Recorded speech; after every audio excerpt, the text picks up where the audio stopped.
প্রবাসে আছেন, ভালো কাজের সুযোগ আসবেই। হতাশ হবেন না, হতাশ হবেন না। প্রথমে হয়তো ভালো কাজ পাবেন না।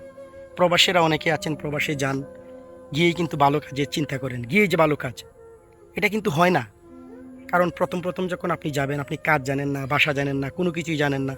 সেজন্য আপনাকে একটু ওয়েট করতে হবে, একটু অপেক্ষা করতে হবে, ভাষা শিখতে হবে, কাজ শিখতে হবে, স্কিল বাড়াতে হবে। এ- এখন যদি আপনি এগুলো না করে হতাশ হয়ে যান, তাহলে হবে না।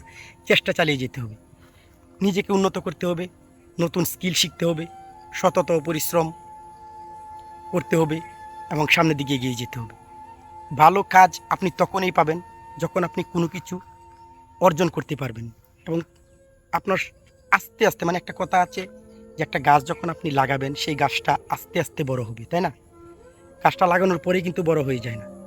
ঠিক প্রবাসটাও কিন্তু সেম। প্রবাসে যখন আপনি যাবেন, গিয়েই কিন্তু টাকা ইনকাম করতে পারবেন না, ভালো কাজ পাবেন না, কষ্ট লাগবে, টাকা কম হবে, এটাতে কিন্তু হতাশ হওয়া যাবে না। ভালো থাকবেন। আল্লাহ হাফিজ।